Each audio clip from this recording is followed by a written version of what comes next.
Many thanks for all the urology trainees who have joined in our YouTube channel to discuss the urology exam preparation revision series.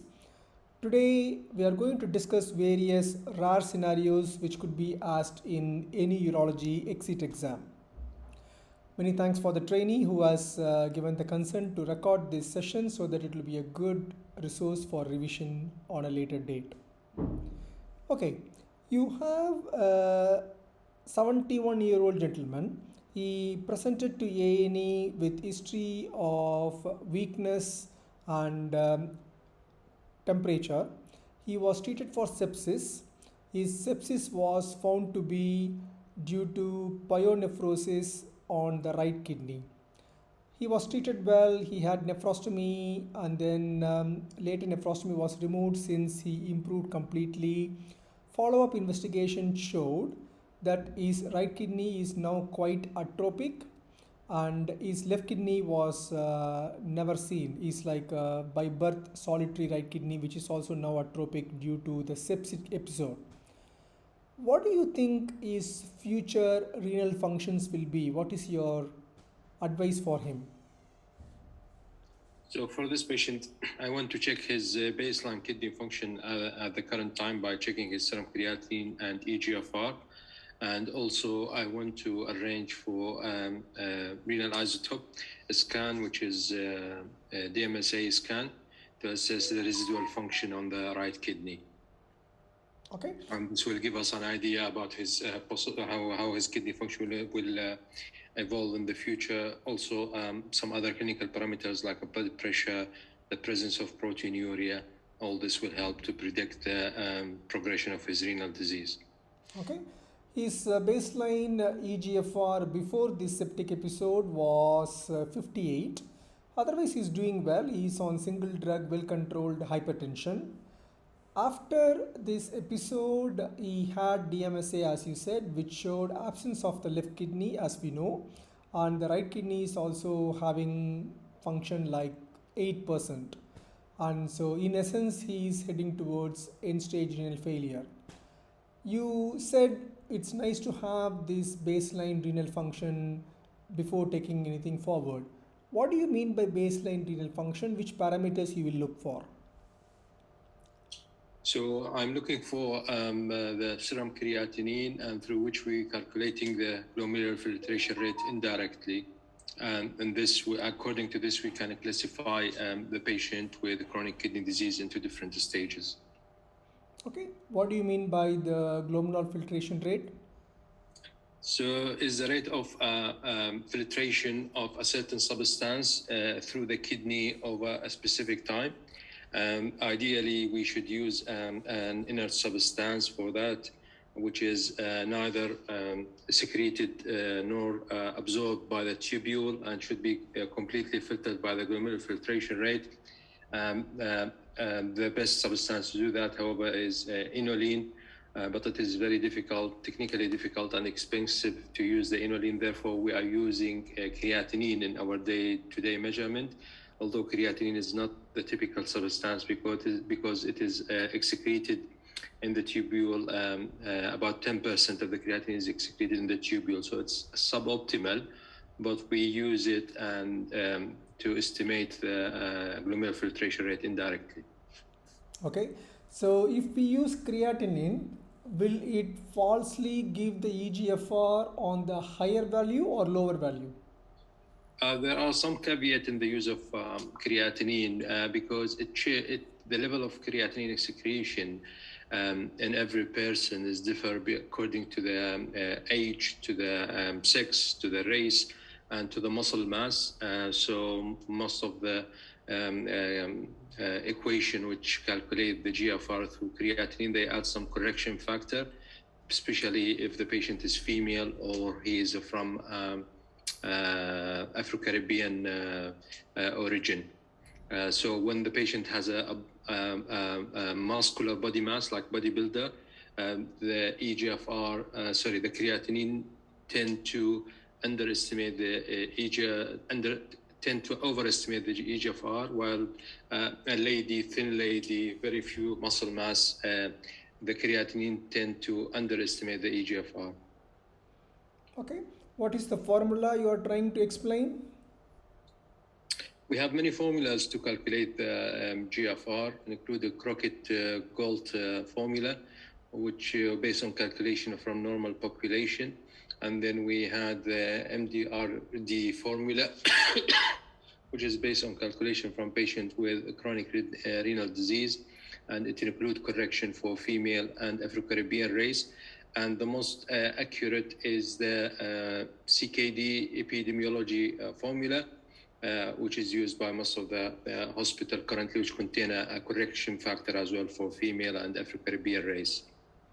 Okay, so this patient, what is your advice? Now his renal function is heading towards the wrong direction. What is your advice? So I will involve my colleagues in the nephrology in the management of this patient. And usually the management at this level, since EGFR is 58, will be expectant by controlling blood pressure and try to avoid any nephrotoxic medication, regular estimation of his protein and albumin creatinine ratio in the urine, regular checking of his kidney function. From my side, since he had a previous history of infection and sepsis, I'll try to find a reason or an obvious source for the infection, if there is anyone, to be treated and eradicated. If the infections are quite frequent, then I may need to keep him on low dose prophylactic antibiotic in order to preserve the remaining kidney. Okay, so this patient is heading towards the nephrology care. What do you think the nephrologist will do? Usually the nephrology will continue observation most of the time until the patient reach into the stage of into the end stage renal disease. When he reach into this stage, then he may need to have dialysis or possibly renal transplantation at some point. Is there any stages in end stage renal disease? I know the stages of the chronic kidney disease. Yes. We have 5 stages. So CKD 1, when the EGFR is more than 90 ml per minute, but the patient is having moderate or significant proteinuria in the form of albumin creatinine ratio more than 30 milligram per millimole. CKD 2, when the EGFR between 60 to 90. CKD 3A, 45 to 60, the EGFR. CKD 3B, which is 30 to 45. CKD 4, which is 15 to 30, and CKD 5, which is less than 15 ml per minute. Okay. You said hemodialysis. Define hemodialysis and how it differs from hemofiltration. So the hemodialysis, this process is based on the concentration gradient is a driving force. So the idea is that there will be it will be a permeable semi-permeable membrane between two fluids with a counter current flow. And then there will be movement of the solute from the high concentration to the low concentration. And usually the blood is the high concentration and the dialysate is the low concentration. And at the end of at the exit of the filter, there will be equilibrium between the two sides. So in hemodialysis, the driving force for filtration is the concentration gradient, while in the hemofiltration, it's a process of filtration of the blood and also fluid replacement at the same time. And the driving force for filtration is the pressure gradient between the two media, which are the patient blood and the filtrate. So most of the solute will go from the patient blood into the filtrate, and then any fluid or volume loss will be replaced before the blood go back to the patient. The advantage of hemofiltration is that it is a slow process, but associated with less incidence of hypovolemia and hemodynamic instability. Therefore, it is preferred in a critical patient like an ITU or hemodynamically unstable patient. Okay. What is the role for urologists, say for example, creating vascular access for hemodialysis? Yeah, for the hemodialysis, we need to create an AV fistula, which is usually done in the radius. I think it is radiocephalic, radiobrachial fistula, done in the radius. And after we do the fistula, we need to give the patient some. We need to wash it with heparin to prevent clotting, and then we need to wait for about 6 to 8 weeks for the fistula to be mature, and then it can be used for hemodialysis. So, what is the mechanism in which this fistula is useful for us? The mechanism is that by creating an AV fistula, we will induce arterialization of the vein. So the vein will become large and obvious, and so easily can be calculated. Easily can be cannulated. And this will make the process of hemodialysis, because the patient will need to do that quite frequently, 3 times a week. Therefore, he needs a good access, and this hand, which contains the fistula, should be labeled clearly in the patient, not to take any blood sample from this hand, not to apply any tourniquet or anything on that side.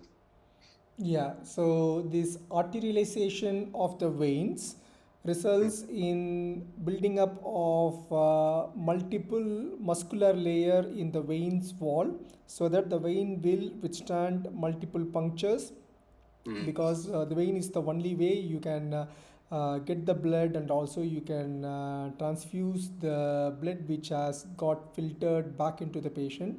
You can't puncture the artery, because once we puncture the artery, you can take a sample, but you can't infuse, because from the artery it will go into the capillaries, which is not the correct way.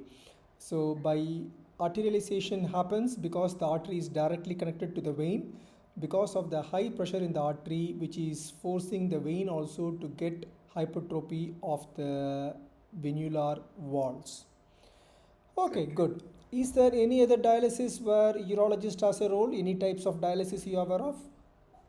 The other type of dialysis is the peritoneal dialysis, in which we are using the peritoneal membrane as the semi-permeable membrane between the patient circulation and the dialysated fluid.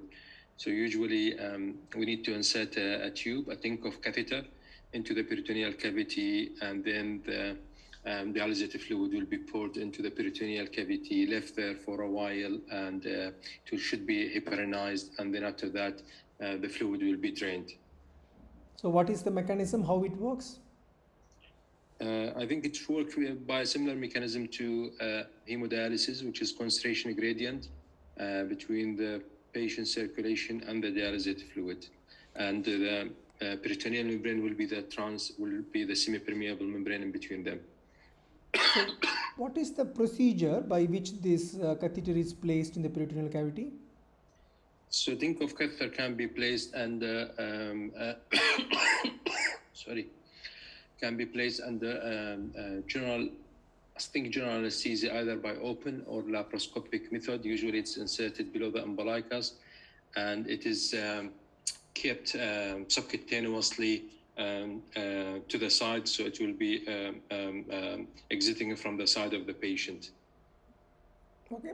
What are the disadvantages of peritoneal dialysis? The disadvantage is that it's associated with infection, risk of injury during the initial insertion of the catheter. On the long term, with the repeated infection, there will be some fibrosis of the peritoneal membrane, and then it will become less effective. So it can't be used for a long-term management of the patient with CKD. Okay, well done. So these are the main questions which can be asked in relation to the CKD or end-stage renal disease related urology questions. And I think you have covered the theory aspect very nicely, and also the practical urology aspect.